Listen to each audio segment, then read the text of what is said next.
Allô? Bonsoir, chère mère, comment allez-vous? Oui, je vais très bien, merci. Vous-même du côté de New York. Dieu merci, tout va très bien. Oui, j'en profite pour dire bonsoir à toutes les personnes présentes aujourd'hui. Je dis merci à Madame Blanc et les précédents intervenants. Merci aussi pour les points qu'ont soulignés Monsieur Sundiata, très important, toujours vraiment efficace dans ses, voilà, dans ce qu'il fait. Merci beaucoup, Monsieur Sundiata. Et voilà, c'est toujours la même lutte, on peut le constater.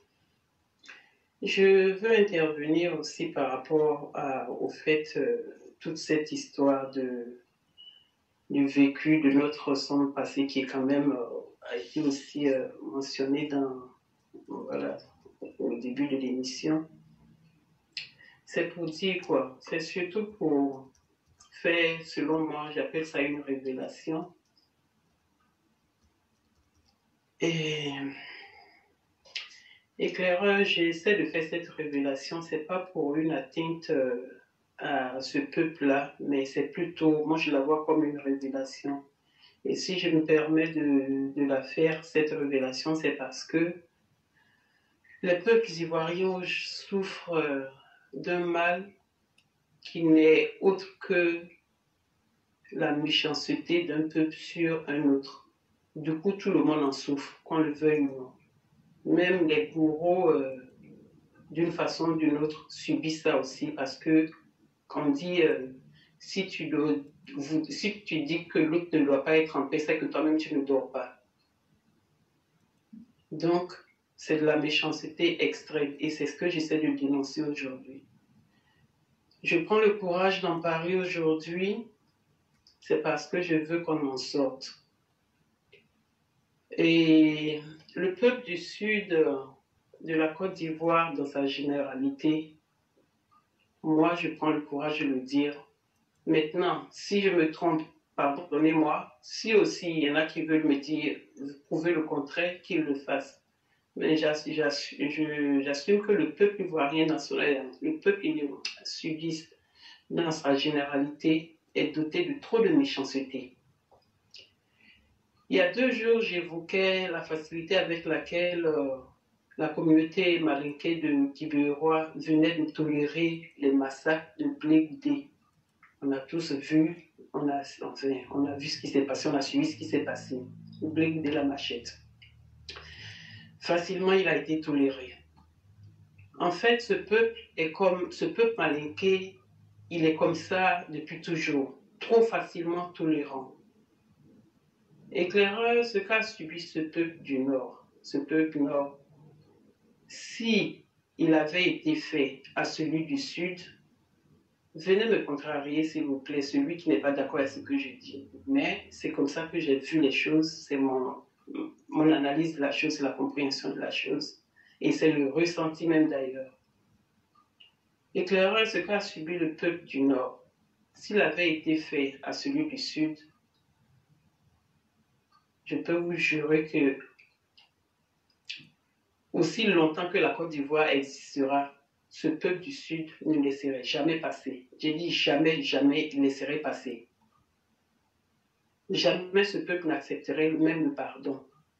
Un pardon que nous, on met 10 ans. On a mis 10 ans, le peuple du Nord a mis 10 ans à, euh, à lui faire.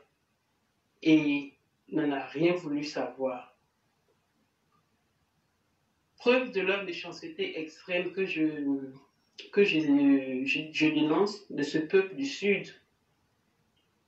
Remontons au début de l'histoire même, qui est partie de la mort de Félix Houphouët-Boigny. Ce peuple ivoirien venait d'avoir nouvellement, enfin, ce peuple ivoirien nouvellement avait à sa tête Henri Konan Bédié. Ça, c'est à la suite de la mort de Félix Houphouët-Boigny. Voilà que ce président, celui qui se proclame président à l'époque, Henri Konan Bédié, ouvre le scénario de l'ivoirité qui, après, voilà, au fil du temps, enfin, quelques temps, enfin, voilà, on va dire au fil du temps, à un moment donné, je devrais plutôt dire, ils en ont eu un peu honte et ils ont essayé de justifier cette ivoirité mise en place de toutes les manières possibles, malgré le fait que la carte d'identité qui venait témoigner de l'ivoirité qu'ils avaient instaurée, malgré que la carte d'identité ivoirienne, du nordiste devait différer de celle de la carte d'identité nationale. Ça, on a parlé de ça ici à l'antenne, on a souligné, on a évoqué ces faits-là. Donc, l'ivoirité de Konan Bédié. Vous voyez la vulgarité que cela avait été à l'époque de Konan Bédié, déjà pour commencer la division d'un peuple, c'est-à-dire le peuple de Côte d'Ivoire, le peuple ivoirien. Alors qu'on espérait que cette situation allait changer, les choses vont aller plus mal avec l'expulsion, avec les expulsions, les tueries des nordistes et burkinabés à l'époque dans les campagnes sud. Ceux-là appelés, je crois, allogènes, vivant chez les autochtones. Je fais toujours l'inverse ou le mélange, donc pardonnez-moi. Donc, c'est là où nous allions assister à des confiscations de biens du nordiste en terre sud, donc chez les allogènes. On leur prenait leurs champs. On était libre de leur reprendre les terres qu'ils avaient travaillées, labourées. On les abattait ensuite sans problème. C'était légitime en ce temps-là. Et au fil des choses, avec la prise de pouvoir de Laurent Gbagbo par la suite, qui est venu pour faire pire que Konan Bédié. J'ai cité un peu ce que Konan Bédié a, comment lui il a ouvert le scénario. Donc, Laurent Gbagbo qui arrive, lui, pour faire pire que Konan Bédié, avec dès lors, je crois, 400 ou 500 morts conséquemment à une marche qui le dérangeait, qui dérangeait son pouvoir, qui donc, il fallait donner l'ordre à ses forces de l'ordre armées de se défendre. On l'a entendu dire comme ça, sortez et allez vous défendre. Contre des gens qui marchaient, qui protestaient leur douleur, parce qu'ils étaient vraiment en souffrance. 1000 morts à gauche, 1000 morts à droite, lui, Laurent Gbagbo, il avance, il n'en a que faire. À partir de cela, le massacre de ce qu'ils appellent les sympathisants du président Alassane Ouattara se perpétuait. Et il faut rappeler que toute l'instabilité qu'a connue la Côte d'Ivoire est venue de ces deux maudits dirigeants causés par, enfin, dû à leur incapacité de diriger. Et c'est comme ça que pour eux, il fallait régner. Il est donc nécessaire de remémoriser cette souffrance de l'enfant du Nord.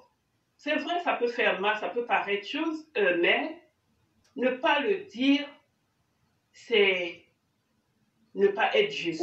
Ne pas en parler, c'est ne pas être juste envers les générations. Et il faut le rappeler, il faut le remémoriser. Il faut le remémorer, pardon.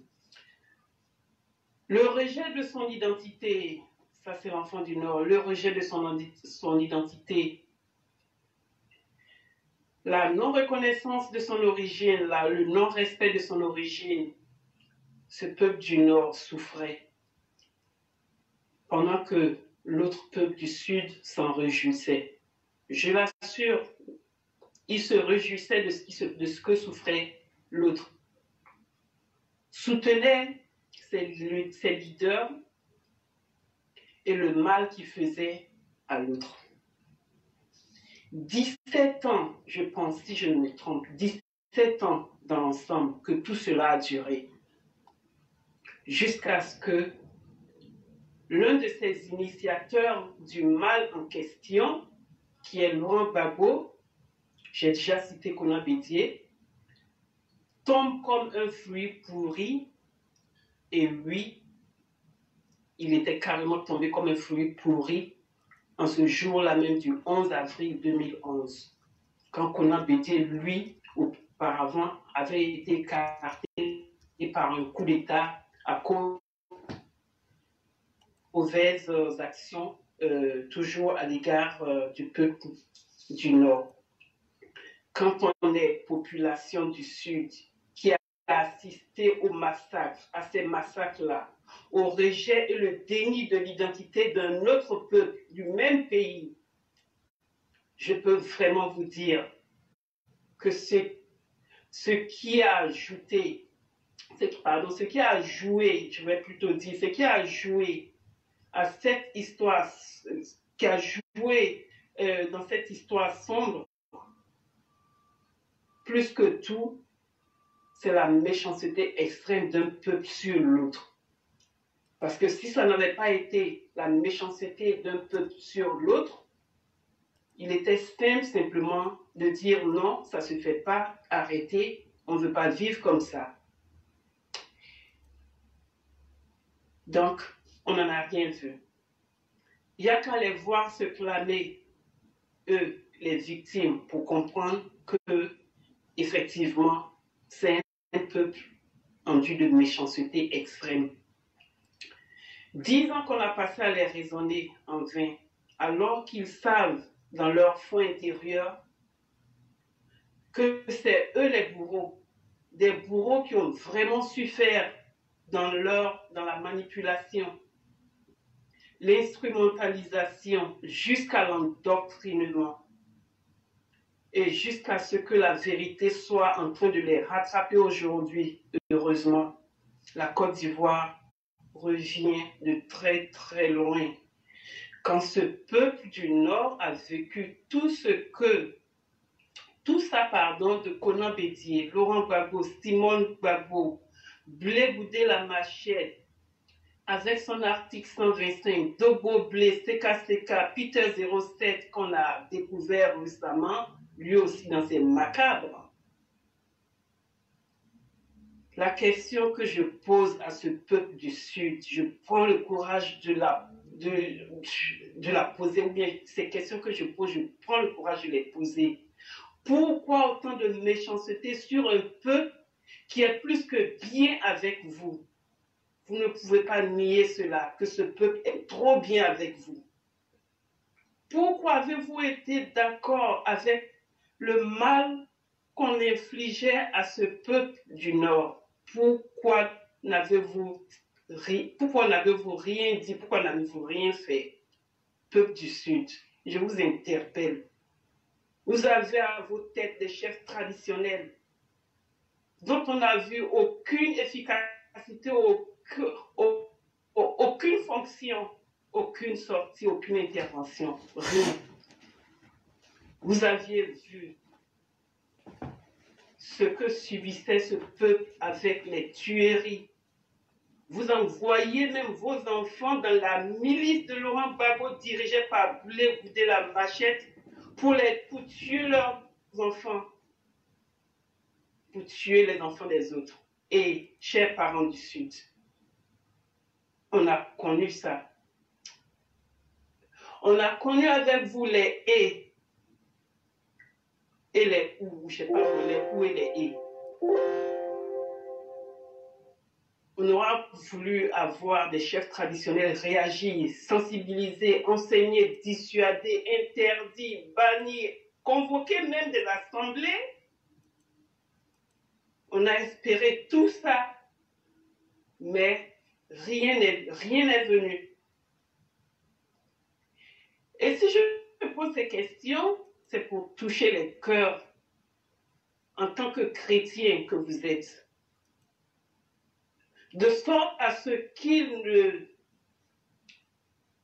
de sorte à ce qu'on ne revive plus ça. Vous avez laissé faire, vous avez vu, vous avez laissé faire, vous avez accepté, vous avez cautionné, vous avez même, vous en êtes même sans doute réjoui. Le passé, ce qui s'est passé, je vous en prie, ne le refaites plus jamais en Côte d'Ivoire. Ne le refaites plus jamais. Prenez vos responsabilités de sorte à ce que de telles choses, une fois initiées, soient éteintes. Éclaireur, c'était un peu ce que je voulais dire, mon coup de gueule, mon cri de cœur.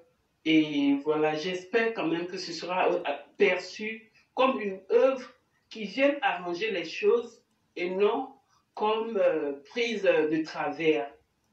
Voilà, je vais vous laisser. Si je me suis trompée dans l'histoire que j'ai enfin résumée à ma façon, éclaireur, vous êtes mieux placé pour me corriger voilà, là où vous pouvez me corriger. Je vais vous laisser l'antenne et puis voilà, je vous laisse. Merci beaucoup. Ok. D'abord, chère mère, vous restez, j'allais vous dire merci. Merci d'être courageuse. Parce que c'est ce qu'on a toujours dit, que tôt ou tard, on sera obligé de convoquer un devoir de mémoire. Ou on sera obligé de se parler en se regardant droit dans les yeux. Et de se dire certaines vérités. C'est ce travail-là qui a manqué au peuple ivoirien. En tant que peuple, dans sa globalité, dans sa généralité, on n'a pas encore pu assumer le courage de nous regarder et de nous dire si nos destins sont condamnés et que nous devons vivre sur les 322 462 km², que nous devrons donc accepter de nous parler, mais de nous dire des vérités afin de pouvoir évoluer en tant qu'un peuple.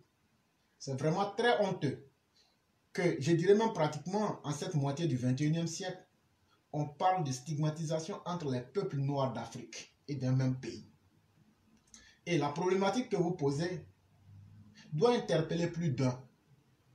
Parce que l'histoire du monde a toujours prouvé que chaque fois qu'il y aura des grands malheurs qui arrivent à un peuple, il y aura des génocides, c'est-à-dire des exterminations à grande échelle de population, ça commence toujours par la stigmatisation. Ça commence toujours par des divisions exclusionnistes. Et une fois que ce fait est accepté, comme on l'a vu en Afrique du Sud avec l'apartheid, comme on a vu au Rwanda, c'est le même chemin que Laurent Gbagbo tentait d'imposer en Côte d'Ivoire. Et c'est le même chemin qui était à un moment essayé d'être fait au Soudan du Sud. Et donc face à de tels drames, est-ce qu'il faut s'asseoir et il faut être silencieux? La réponse est naturellement non. Revenons maintenant au cas particulier de la Côte d'Ivoire. Chère mère, la Côte d'Ivoire même c'est quoi? La Côte d'Ivoire est née comment? La Côte d'Ivoire est née quand? Et comment la Côte d'Ivoire doit fonctionner? Une fois que vous comprenez tout ça, ça va vous permettre encore davantage d'enrichir ce que vous êtes en train de dire. C'est vrai que le peuple du Nord, en particulier, a été ciblé comme une proie pour être victime de la violence d'une partie du peuple ivoirien. Je dis bien d'une partie du peuple ivoirien, parce que, chère mère, la qualité du dirigeant influence aussi sur le peuple. Là où je ne serai peut-être pas d'accord avec vous, c'est de dire que c'est le Sud et le Nord. Si nous prenons le chemin de façon directe de cette façon-là, je peux vous convoquer l'époque du fouet où tout n'était pas certes parfait, mais même les étrangers se sentaient à l'aise en Côte d'Ivoire. Ça ne veut pas dire que tout était parfait, mais au moins un peuple n'allait pas combattre un autre peuple. Et donc, ça veut dire que quand il y a la volonté d'un dirigeant, et je convoque encore la gestion Ouattara, où depuis que Ouattara est au pouvoir, on n'a pas vu un peuple aller combattre un autre peuple. On n'a pas encore vu un discours officiel encourageant un peuple à aller combattre un autre peuple. Ça, c'est ma première preuve pour dire qu'il n'y a pas une opposition nord-sud. Cela ne veut pas dire qu'il n'y a pas de fait. Mais je dis qu'en fonction de la qualité des dirigeants, quand je convoque Félix Houphouët-Boigny et sa gestion, et je convoque le président Ouattara avec sa gestion, et que je fais un comparatif avec les discours de haine et de propagande et de division du peuple, je vois que ces deux-là ont réussi à gérer sans opposer le peuple. Par contre, quand je prends Henri Konan Bédié avec son concept d'ivoirité, qui en réalité, ils n'ont pas le courage historique d'assumer, c'était un concept qui était fait pour sous-humaniser les peuples ivoiriens. Allez prendre le livre de Bédié, lisez-le. Il dit que les Ivoiriens du Nord sont des Ivoiriens de circonstances, donc pas vraiment Ivoiriens. Il dit que les gens du Sud et du Sud-Ouest ne sont que de bons danseurs, de bons vivants, qui ne méritent que d'être des griots et des chansonniers. Et que le seul vrai peuple, en réalité, pour résumer ce livre-là, c'était le culte de Lacan sur les autres. Faire croire que c'est les Akans qui devraient gouverner. Alors que tout le monde sait que les Akans sont arrivés en Côte d'Ivoire au XVIIIe siècle. Les vrais peuples qui peuvent taper leur poitrine en Côte d'Ivoire. Et ce que je dis là, je peux peut-être mentir, mais c'est que l'éclaireur aussi, quand il parle, il a ses preuves. Vous tapez www.agi-ivoirien-s.com, vous allez voir ce que je suis en train de dire, je n'invente rien. Et si vous me le permettez, si la technologie me le permet, je vais mettre le lien pour que les gens aussi puissent vérifier. C'est ça la force de notre plateforme et le lien il est mis. Et donc ce que je dis, c'est sous le contrôle de ce que j'ai en face. Vous comprendrez aisément que la Côte d'Ivoire a été peuplée depuis le Paléolithique, c'est-à-dire la première phase même de la préhistoire. Et on retrouvait déjà les Sénoufos en Côte d'Ivoire, on retrouvait les Koulangos en Côte d'Ivoire, et on retrouvait les Pygmées. Ce qu'on appelle les Éotilés là, où on dit qu'ils sont venus du ciel là, c'est faux. Ils sont venus du Sahara. Allez dire que c'est moi qui vous ai dit ça. Comment toi tu vas quitter au ciel? Même Jésus qui est parti n'est pas revenu.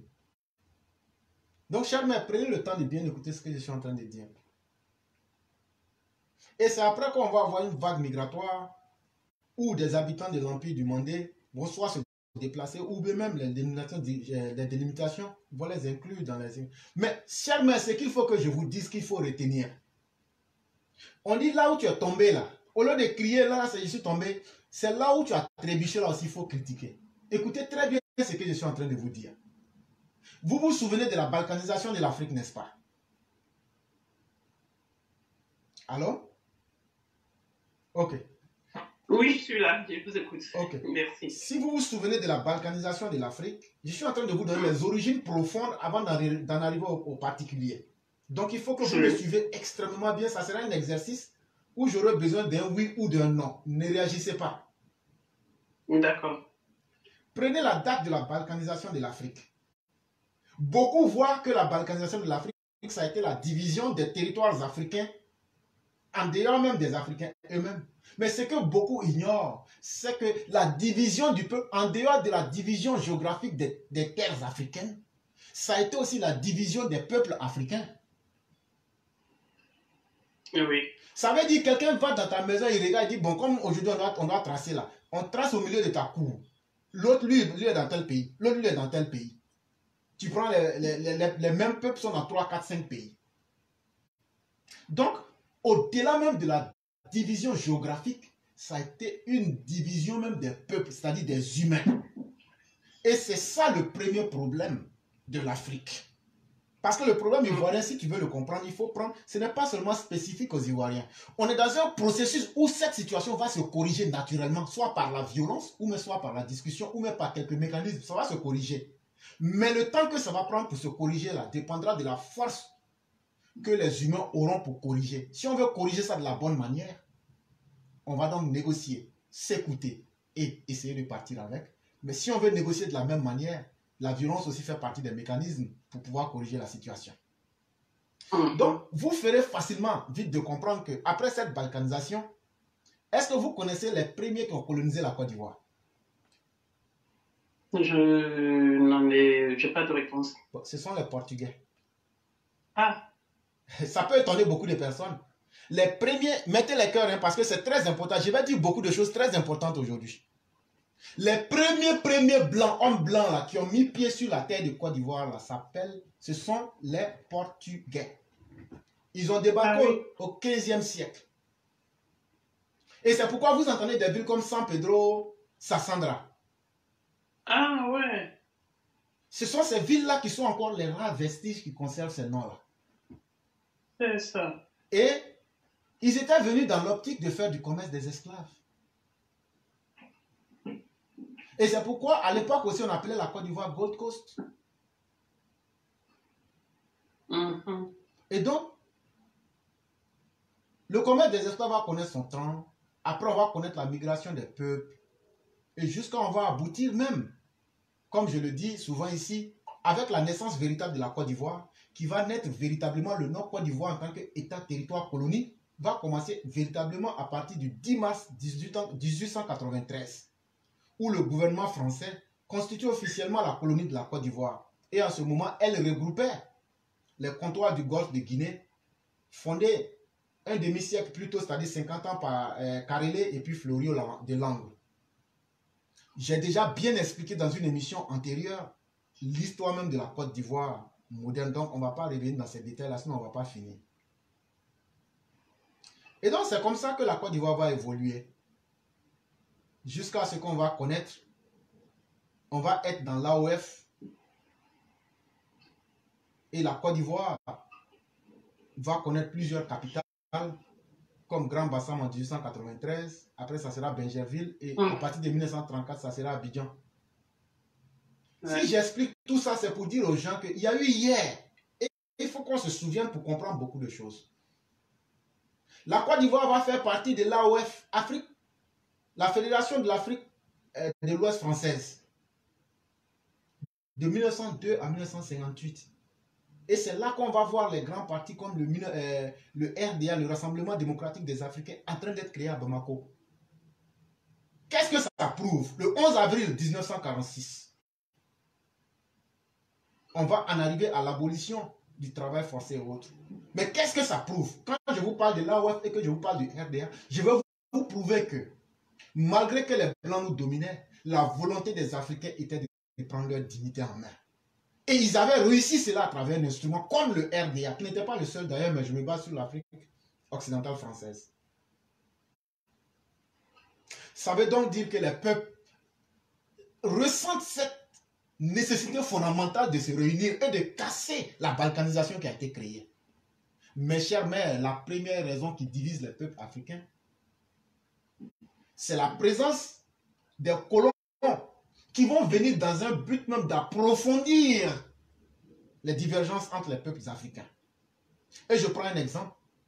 Entre la Haute et la Basse Volta, ces deux pays-là n'ont été divisés que 2 ou 3 fois de façon stratégique en fonction des intérêts du colon, le français.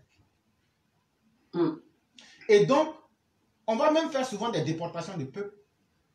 Par exemple, le canal de Vridi, on a déporté des milliers de Burkinabés qui sont morts là-bas. Pour venir faire l'agriculture du café et du cacao pour le blanc, on a déporté des milliers de Burkinabés, des Maliens qui sont venus en Côte d'Ivoire, jusqu'au même au Niger. C'est pourquoi on vous parle de la régie Abidjan-Niger. Mais à un certain moment, si on a pu mettre tous ces peuples ensemble et qu'il n'y a jamais eu de violence, il faut se dire que naturellement, même ces peuples-là aspirent à vivre ensemble parce qu'ils ont toujours vécu ensemble.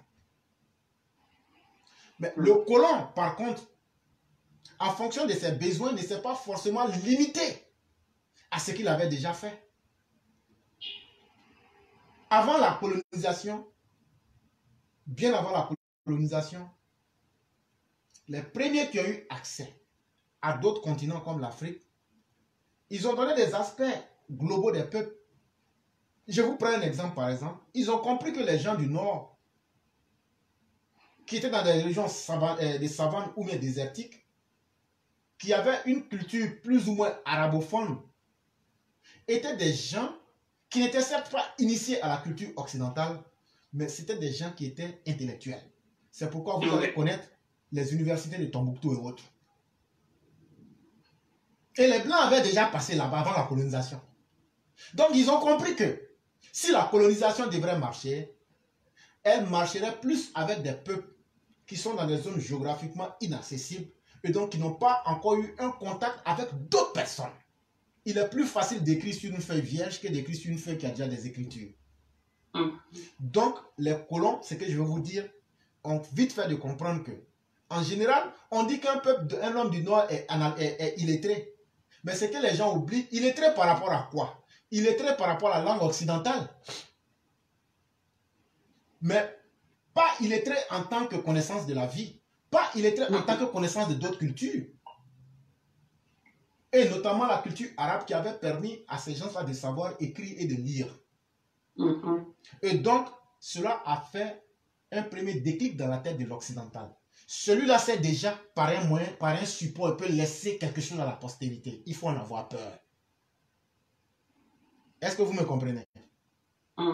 Et donc, cela a suscité une certaine méfiance du colon vis-à-vis même. Ce n'est pas seulement de l'homme du Nord de la Côte d'Ivoire, mais de toute cette culture-là. Et c'est pourquoi vous allez voir les premières colonies qui ont été créées, les embryons là. Il y a la colonie de Congo, il y a la colonie du Soudan, il y a la colonie du Dahomey, etc. Et donc, ils vont cibler ces colonies-là. Et c'est pourquoi vous avez vu les résistances les plus farouches avec des gens comme les Samori, avec des gens comme des Babemba, avec des gens comme bien d'autres. Parce que ce n'est pas seulement l'aspect militaire, mais c'est l'aspect stratégique. Parce que ces gens-là savaient écrire et lire dans une autre langue. Et déjà même, pour aller plus loin, quand on prend notre frère Sierra Leone Kunta Kinte, ils ont eu ces problèmes-là avec les esclaves venant de ces mêmes cultures-là. Et même où vous êtes en Angleterre, on a eu, ils ne le disent pas, mais on a eu un grand lord africain, un esclave affranchi, qui a réalisé de très grandes choses, alors qu'il a été capturé comme esclave. Mais quand il est arrivé en Angleterre, il a montré qu'il en avait dans la tête. Et donc vous comprenez que un peuple qui veut conquérir ne peut pas accepter de concurrents, surtout intellectuellement. Et donc ça a été la première cause qui a fait que les Occidentaux, qui sont donc ceux qui ont colonisé l'Afrique, surtout occidentale française, vont donc faire la primauté aux peuples qui n'ont pas encore eu à être touchés par d'autres cultures extérieures. Ça veut dire quoi? Ça veut dire les hommes de la forêt, si vous voulez, qu'on appelle les Bushmen. Eux n'ayant pas eu, à cause même de l'aspect géographique, n'ayant pas eu trop de contact avec l'extérieur, il était plus facile de les conditionner et de les manipuler et afin d'aller plus vite que ceux du Nord. Ça, c'est la première raison que moi je retiens. Et parce que, pourquoi? Parce que vous savez qu'il y a deux mentalités. Si je prends le cas spécifique de la Côte d'Ivoire, il y a deux mentalités qui s'opposent. Quand tu prends nos régions du Nord, il y a la savane herbeuse et la savane arborée. Mais de toute façon, à la fin de la vie, c'est savane. Dans la savane, là, tu peux te déplacer, tu peux rester là à 1 km, tu peux voir quelqu'un. Dans la savane, là, tu peux te nourrir facilement sans trop de grandes choses, etc. Alors que dans la forêt, pour se déplacer sur 1 km, c'est un problème. Hein? Le temps de couper les lianes, les choses qui se déplacent. Donc, ça fait que la culture de l'homme du Sud, en général, et de l'homme du Nord, donc l'homme des savanes et l'homme de la forêt, c'est deux mentalités opposées. L'homme du Sud, c'est très difficile de conquérir un territoire. C'est très difficile de dire, voilà ce que j'ai pu conquérir, à cause même de la densité de la forêt. Donc, quand il a un espace là, l'espace est lié directement à son être profond. Est-ce que vous comprenez? Ok. Et donc, ça fait que pour lui, là, le territoire qu'il a pu conquérir, ou bien que ses parents ont pu conquérir, là, lui, il est lié à ça comme de la manière la peau est sur son corps. C'est naturel. C'est mon village, c'est mon territoire, c'est mon temps. Alors que l'homme du Nord, qui est un homme ouvert, je veux dire, à cause des conditions géographiques, dans la savane, tu peux te déplacer comme tu veux. Tu peux aller où tu veux, tu reviens où tu veux. Tout est presque facile. Et donc, ça crée naturellement en l'homme même une capacité même de vouloir se répandre. Oui. Et donc, voilà ce qui pose d'abord une conception idéologique même entre les hommes du Nord et du Sud. Il faut qu'on étudie cette question-là pour faire comprendre ça à nos peuples, pour dire vous n'êtes pas différents. Voilà les raisons qui vous ont opposé pour vous rendre différents. Mais voilà que vous, puisque avant ça, vous vivez ensemble, et donc réapprenez à vivre ensemble. Une deuxième raison sera aussi les facteurs liés même à la gestion politique. La gestion de Félix Houphouët-Boigny, ça n'a pas été aussi que des roses. Hein? Il y a eu beaucoup d'injustices. Chers maîtres, disons-nous la vérité.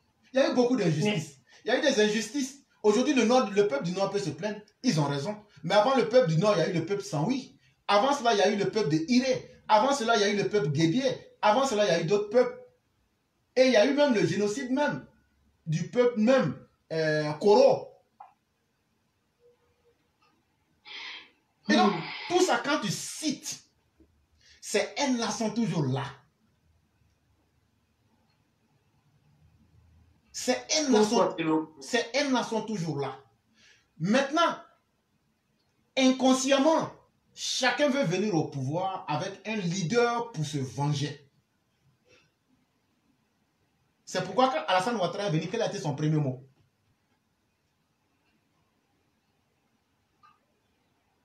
Allô? Allô? Oui. Si vous me suivez correctement, quand Alassane Ouattara est venu au pouvoir, quelle a été sa première phrase? Enfin, que je me souvienne, il a dit qu'il était le président de tous et qu'il ne fallait pas se venger. Enfin, je pense que, sauf si je me trompe. C'est justement ce mot-là que je voulais. Ne vous vengez. Sinon, on sait qu'il est président. C'est nous là. Oui. C'est pas ça qui nous intéresse. Oui. Ne vous vengez pas là, c'est ça qui est important. Si nous disait vengez-vous là. Calmer ça, quoi. Si nous disait vengez-vous là, mais non. C'est ce que les gens m'attendaient. Mais pourquoi c'est ce que les gens attendaient? Et pourquoi Alassane a dit le contraire? Parce qu'il sait, il connaît l'histoire profonde. Ah, d'accord. Quand tu vois Laurent Gbagbo dit je veux pouvoir, en réalité, ce n'est pas pour aider les Ivoiriens, c'est pour se venger du crime des guerriers. C'est la vraie vérité. Moi, j'aimerais que des intellectuels viennent me dire que tu mens. Et comme ça, on va dire, toi, que tu as trop menti, c'est faux. Et c'est pourquoi vous avez vu Bédier se venger en disant que non, c'est les Akans qui sont au-dessus de tous. Et ça a créé une conception en Côte d'Ivoire. L'homme politique doit être celui-là qui doit représenter un peuple pour lutter contre les autres. Voilà le cas particulier de la Côte d'Ivoire. Et maintenant, la question que nous nous posons est comment sortir. On n'a pas détaillé tout, hein. C'est très long. J'ai vraiment très résumé. Donc, okay. Non, s'il vous plaît, si je peux finir, ce serait mieux. Et vous poserez les questions après. Et donc, ça nous pose un problème d'existence et un problème. Est-ce que nous voulons survivre en tant qu'un peuple? Si nous voulons survivre en tant que peuple, est-ce qu'on va lier notre destin aux hommes politiques? Je dis que dans le cas spécifique de la Côte d'Ivoire, il faudrait que nos chefs de village, nos chefs religieux, et surtout quand je parle des chefs religieux, je ne parle pas des musulmans et des chrétiens, je parle même surtout de nos chefs animistes. Parce que vous connaissez mieux notre Afrique que ceux qui se disent aujourd'hui qu'ils sont musulmans chrétiens. Quand je me souviens par exemple du chef du village de Bamako, et ça je parle sous la lanterne de notre père Zana Bamba ici, qui a rappelé à Amadou Toumani Touré, dit, moi je resterai ce que vous appelez des polythéismes, mais je ne vais jamais m'associer au mensonge. Il y a des hommes dignes encore de l'Afrique qui sont là. Ils sont ni musulmans ni chrétiens, mais ils ne s'attendent à rien d'un homme politique. Ils peuvent dire ce qu'ils ont à dire en face d'un homme politique. C'est à cela qu'on peut croire. Quand tu dois aller faire des comptes rendus aux Arabes, ou même tu dois aller faire des comptes rendus au Vatican. Quand est-ce que tu feras un compte rendu aux Africains et à ta propre conscience? Je ne suis pas là pour dire que ce qu'ils font est mauvais ou bon. Je suis là pour mettre les faits. À la fin de la journée, les Africains musulmans se sentent obligés de rendre compte au peuple arabe. À la fin de la journée, les peuples chrétiens d'Afrique se sentent obligés de rendre quelque part compte aux occidentaux chrétiens. Ça aussi, c'est une vérité qu'il faut qu'on puisse se dire. Et donc, ça joue fondamentalement sur notre être profond. Et c'est pourquoi on peut facilement utiliser l'aspect religieux ou l'aspect ethnique pour toujours diviser ces peuples-là. Et donc, vous verrez donc que même l'existence même de l'islam et du christianisme sont des problèmes même qui divisent l'homme africain davantage que ne les réunissent. Et tout cela, il va falloir qu'on en arrive à une solution. Et dans le cas particulier de la Côte d'Ivoire, prions Dieu pour avoir des dirigeants responsables. Des dirigeants qui vont prendre à cœur. Et c'est pourquoi quand on insiste sur la question de la justice, les gens pensent que c'est simplement les cas de 2020, les cas de 2010. Non. Quand moi je parle de justice, moi je veux qu'on révèle tous les vieux dossiers, même le cas de Kragbe Nyangbe. Il faut qu'on révèle pour dire la vérité. Il faut qu'on dise à Laurent Gbagbo, Kragbe Nyangbe là, Oufou a tout fait pour lui donner un boulot. Oufou a tout fait pour le recadrer. Mais Kragbe Nyangbe dit, lui ne veut pas. Lui, il veut forcément créer un territoire avec le Pana. Et qui va diviser aussi. Et il faut rappeler aussi que Kragbe Nyangbe, de la même manière que Laurent Gbagbo a armé certaines personnes, a armé les guébiers pour tuer les autres habitants de la Côte d'Ivoire. Mais il faut qu'on dise ces vérités-là. Oui. Il faut qu'on mette cap sur table. Quand les amis voulaient se détacher, qu'il faut les amater, ils vont aussi nous dire pourquoi ils voulaient se détacher. Et pourquoi on faut faire ça? On revient à un travail où on le fait sans complaisance. Il faut aussi qu'on dise aux gens du Nord, ce n'est pas parce que vous êtes au nord de la Côte d'Ivoire que vous êtes des Maliens, que vous êtes des Burkinabés. Non, vous êtes d'abord Ivoiriens. Sentez-vous d'abord Ivoiriens. Parce que quand vous partez au Mali, au Burkina, on ne vous appelle pas Malien Burkinabé. On vous traite comme un Ivoirien. Et donc, ne trahissez pas vos frères du sud, de l'est et de l'ouest. En montrant que c'est vous qui êtes plus gentil que tout le monde pour brader la nationalité ivoirienne. Ayons aussi le courage de poser ce problème-là aussi. Parce que ça aussi, ça frustre les gens du sud, ça frustre les gens du nord, ça frustre les gens des autres contrées. Et donc, il y a autant de problèmes qu'il faut poser sur le cas ivoirien qu'à un certain moment, nous en appelons au courage de nos intellectuels. Nous en appelons au courage de nos religieux. Nous en appelons au courage de nos hommes politiques d'être à la hauteur de la tâche en mettant les Ivoiriens. Et ça, c'est ce que nous avions espéré avec le président docteur Alassane Ouattara, de faire un travail de mémoire sans complaisance, où on retrace tous les faits de la Côte d'Ivoire, on met toute la vérité en face des Ivoiriens et on met aussi tous les mensonges en face des Ivoiriens. Aujourd'hui, tout ce que Laurent Gbagbo fait, si on avait fait un programme de justice où on avait mis chacun avait parlé, on avait tout enregistré, tout était là. Vous pensez qu'aujourd'hui, il n'a pas commis de crime? Ouais. Mais en Côte d'Ivoire, on s'est habitué malheureusement à cette culture-là de vite passer. Ce n'est pas seulement le peuple du Nord, mais on fait facilement vite d'oublier ce qui ne nous arrange pas. Ouais. Mais cela ne veut pas dire que parce que toi tu veux que ça te fuit, que ça ne va pas être. Ça va te rattraper, mais de façon plus fatale. Et donc, il faudrait qu'on ait ce courage-là. Je vais m'arrêter là pour vous donner la parole. Peut-être si vous avez d'autres questions à poser, on va pouvoir progresser. En fait, ce qui en ressort de ce que j'ai compris, c'est ce qui est venu en question dans tout ça, c'est la division. Oui. C'est la division et voilà où ça nous a amenés. Justement. Parce que là où vous avez vu ce que je voulais dire effectivement, aujourd'hui, prenez tout ce qui est en train de se passer en Afrique. Allez à l'Union européenne et à l'Union africaine. Ils font des beaux discours, mais quand on dit la question, unissez-vous là, tout le monde se sépare. On va créer monnaie, on va faire passeport africain, on va faire la ZLECAf. Tout ça, c'est beau. Mais quand vous leur dites, bon, on va commencer quand? On ne voit personne. On va créer ECO. Les Blancs nous ont tués, ils ont pris notre richesse. Bon, ECO, on va créer quand? Vous voyez, les dirigeants africains sont divisés. Ça, c'est quoi? C'est pas divisé. Parce que la division est la chose qui nous unit le plus. Wow. Et c'est ça qu'il faut casser d'abord. Et tant qu'on ne cassera pas ça, tant que l'Afrique n'aura pas une armée unique, les coups d'État vont toujours continuer. Parce qu'il y aura toujours des marchands d'armes qui ont besoin de vendre des armes. Et même s'il n'y a pas de raison de faire des coups d'État, ils vont inciter les gens à dire, mais pourquoi tu n'aimes pas? Si tu n'aimes pas, tu fais un coup d'État. Alors qu'en France, là, tout le monde n'aime pas Macron, hein, mais on ne va pas vendre on va pas vendre des armes à Marine Le Pen pour enlever. Du tout. Donc c'est pour vous dire que même en Allemagne, on a vu des gens faire des coups d'État la semaine surpassée. Mais tu verras, les gens n'en parlent même pas. Ils font semblant comme si c'est l'Afrique qui est le continent des coups d'État. La semaine surpassée, il y a eu coup d'État en Allemagne, ça n'a pas marché, ils ont attrapé les gens. Ah oui, quand même. Et donc, voyez-vous, cela aussi nous amène à la dignité en tant que peuple. Tant qu'on n'aura pas une armée unique, tant qu'on n'aura pas un centre de commandement politique unique, tant qu'on n'aura pas une monnaie unique, tout ce qu'on est en train de faire là, on perd notre temps. Et on aura des cas particuliers où les peuples, parce que derrière le scénario que vous voyez de confrontation, en réalité, il faut aussi peut-être, selon moi en tout cas, voir ça aussi comme une stratégie aussi de progression. Parce qu'il y a un problème, comment on fait pour en ressortir? Et chacun a une solution.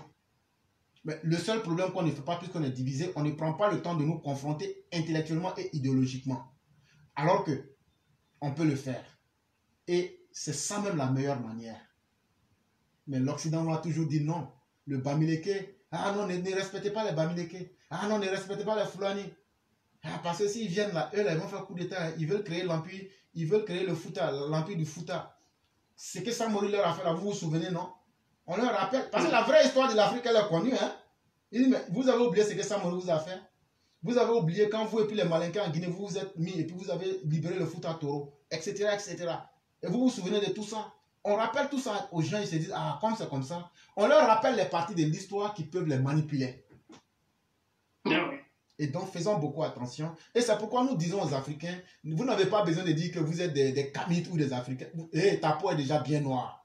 Ta peau là est ta meilleure carte d'identité. Et tu es né en Afrique. Tu n'as plus besoin de dire que tu es panafricain.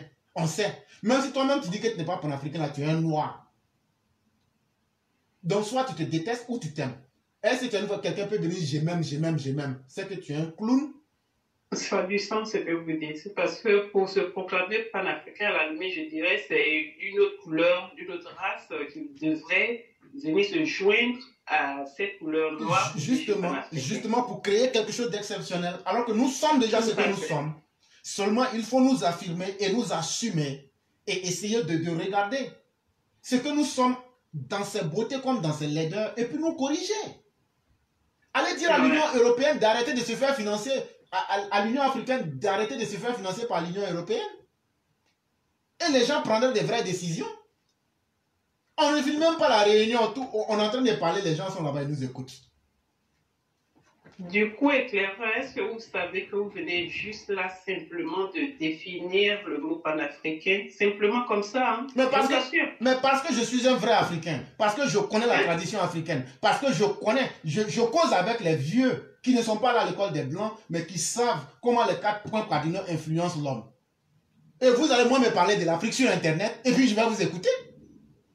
Vous connaissez nos incantations pour hypnotiser les gens? Des gens stupides vont venir s'arrêter. Moi, je t'hypnotise. Moi, tu parles là. Moi, je t'hypnotise. Avec nos sciences africaines. Et moi, toi, tu vas venir sur Internet parce que tu as lu 3 livres, que tu es Camille, mais tu te trompes. Tu te trompes. Et quand je les regarde, c'est des plaisantés. Parce que la vraie Afrique, elle existe. Et les gens crient. Comment Modibo Keïta a été président là? Moi, j'ai causé avec ceux qui ont fait de Modibo Keïta un président. Je veux parler en fonction de notre tradition africaine. Donc, on va me dire quoi du Mali que moi, je ne sais pas. Mais les gens sont tellement perdus qu'on ne prend même pas le temps d'aller dans les détails. Mais on a encore quelques vestiges de personnes humaines qui existent. C'est à travers cela. Nos dirigeants africains doivent les rechercher. Des gens dignes. Quand on les voit, on se moque d'eux, c'est des pauvres. Mais c'est des gens qui ont décidé de ne pas vivre en comptant sur quelqu'un. Et c'est pourquoi quand je prends l'Empire du Mandé, il a été dit que toute personne, il y a 3 boulots que tout le monde doit faire. Soit tu es commerçant, soit tu es cultivateur, ou mais soit tu vas apprendre la science. Mais quand on voit aujourd'hui des Africains qui disent qu'ils n'ont pas de travail. Toi, tu n'as pas de travail. Dans ton village, il n'y a pas forêt, il n'y a pas champ pour cultiver. Mais tellement on s'est laissé dominer mentalement, on crie qu'on a faim. Mais l'Afrique mérite de mourir. Ouais. L'Afrique mérite de mourir. Je vous suis de votre avis.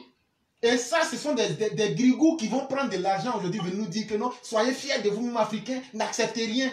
Et ils vont vous conduire dans les enfers. Et demain, vous allez dire, ah, ce qu'ils disaient en aimant, c'est pourquoi on les a suivis. En tout cas, moi, ce que j'ai dit là, si tu as aimé, c'est ton problème. Si tu n'as pas aimé là, c'est ton problème. Mais moi, je sais que ce que j'ai dit là, tu vas tourner là. Un jour, tu vas revenir à ça. Éclairant, il y en a combien comme le président Ouattara qui s'efforce, qui parle, qui s'efforce de créer l'union? Parce que on a parlé de monnaie unique, enfin vous avez mentionné monnaie unique et autres, et l'union même des Africains. Il y en a combien comme ça? Si ma question est bête, combien peut-on en trouver comme le président Ouattara, ne serait-ce que pour avoir cet espoir-là d'une Afrique unie un jour? Il n'y en a que un. C'est celui qui veut véritablement atteindre l'objectif. Actuellement, Ouattara est combattu par le président du Nigeria. Moi, je ne suis pas là pour faire de la langue de bois. Si ce que je dis est faux là, les anglophones disent qu'ils ne veulent pas que ce soit les francophones. Le Nigeria dit comme parmi les anglophones, c'est non la plus grande population, donc nous on ne veut pas que quelqu'un nous commande. Mais tu peux avoir un grand territoire et puis ne rien être comme le Mali. Tu peux être grand mais tu es instable. Tu peux être un petit pays mais puissant.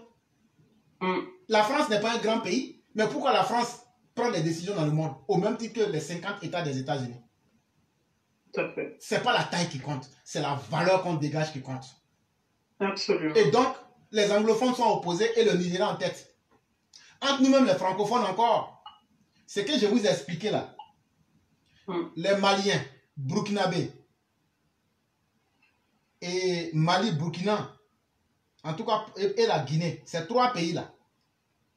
Là, je parle maintenant des causes un peu spirituelles et profondes. Ces 3 pays-là recherchaient Alassane Ouattara depuis longtemps. La jalousie que vous voyez là, ce n'est pas une jalousie parce que non, c'est Ouattara négocie. C'est faux. Même si Ouattara ne négociait pas avec la France, le vrai problème là, pourquoi il y a quelqu'un comme ça qui est sorti en Côte d'Ivoire alors que eux tous étaient en train de rechercher la personne là? Vous pensez que quand on vous dit que Ouattara est Burkinabé et autres là, les gens ont tout fait pour tirer leur famille pour aller là-bas? Pour pouvoir bénéficier de ça là, c'est que l'on a aujourd'hui là. Et donc ces jalousies là sont là. Et aujourd'hui les gens expriment ça indirectement, ils refoulent ça indirectement. Et nous on s'assoit, on regarde, on dit non, ah non c'est parce que la Côte d'Ivoire... Mais est-ce que nous on vous a empêché de négocier avec les Russes? Bénéfice qui est dedans, ils sont en train de tuer, violer vos femmes là-bas. Est-ce que nous on s'est opposé à ça? Chacun fait ce qu'il aime dans la vie. Chacun fait ce qu'il arrange dans la vie. Ce n'est pas une question de Ouattara s'allier aux Français. Ce n'est pas une question de Ouattara développe son pays. C'est une question de pourquoi moi je n'ai pas eu le meilleur enfant du village. Pourquoi moi mon voisin va avoir l'enfant que nous tous sommes en train de rechercher. Pourquoi la femme là, tout c'est là.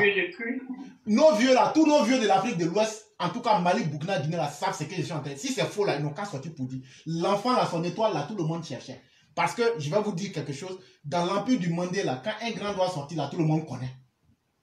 Je ne parle pas des gens maintenant. Hein. Quand un grand doit sortir là, tous les gens qui savent où ils vont la connaissent.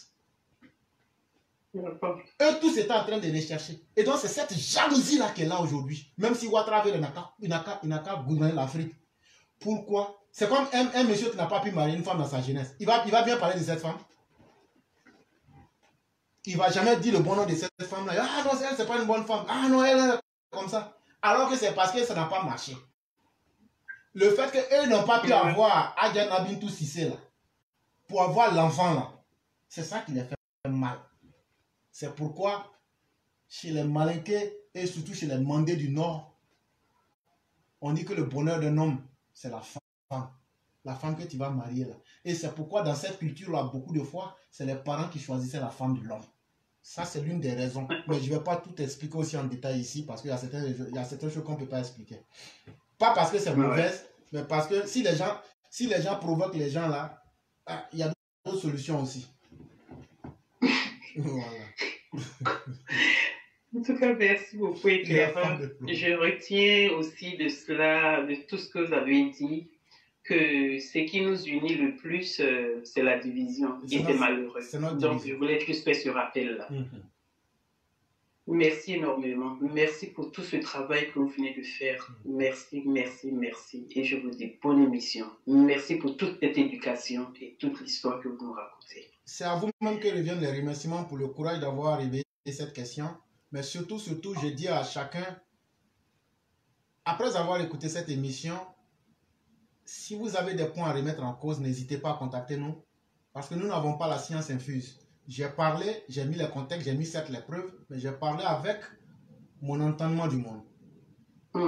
Et donc, ça veut dire que ce n'est pas une science qui est inscrite dans le marbre. Ce n'est pas une vérité qui est immuable. Si quelqu'un peut apporter quelque chose de mieux, quand on dit débat, ça ne veut pas dire forcément venir humilier quelqu'un. Ça veut dire qu'il faut qu'on fasse progresser la connaissance. C'est ce que nous recherchons. C'est ce que nous recherchons. Et donc, si d'autres peuvent venir en ajouter, si on dit, ah, c'est bien, c'est bon, là, on en sait ça. Venons, on va ajouter. Ces émissions-là vont servir aux Africains un jour pour comprendre, ah, donc, il y avait une autre manière de voir les choses. Et donc, c'est à travers la connaissance qu'on va creuser et le plus qu'on pourra faire, même dans les contradictions, qu'on va en arriver à quelque chose d'autre. Et nous attendons aussi ces contradictions avec beaucoup d'amour. Merci beaucoup, merci. Néanmoins, je rappelle à ces 3 peuples-là qui se comportent de façon jalousement, de se tourner quand même vers l'avenir et ne pas punir pour les Ivoiriens, là, leur génération.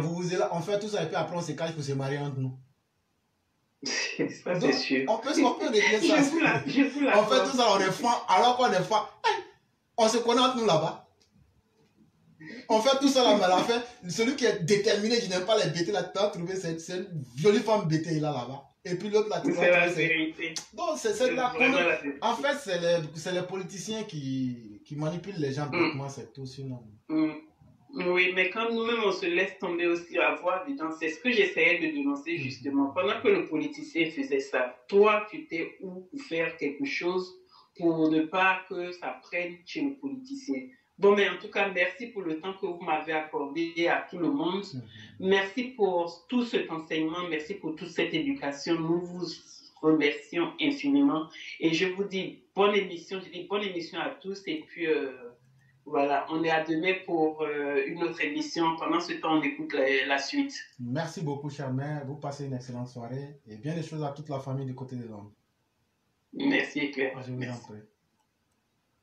Et donc, mesdames et messieurs, tout n'a pas été dit. Beaucoup de choses ont été abrégées. Ceux qui ont des questions, vous pouvez les poser. Je salue notre aîné Mamadou Fatiga, sans oublier Marius Koudou, ainsi que toutes les personnes qui sont là. Et je m'incline devant notre mère Blanc. Et aussi surtout devant Olivier Amiral, à qui j'ai dit bravo, bravo, bravo, bravo. Je vais trahir un secret. Hein. Ce que tu es en train de préparer là, je sais. Olivier Amiral, ce que tu prépares là, je sais. Mais c'est quelque chose d'exceptionnellement positif. Et quand tout sera fait, on va informer les uns les autres. Mais c'est pour dire combien de fois cette classe-là est merveilleuse.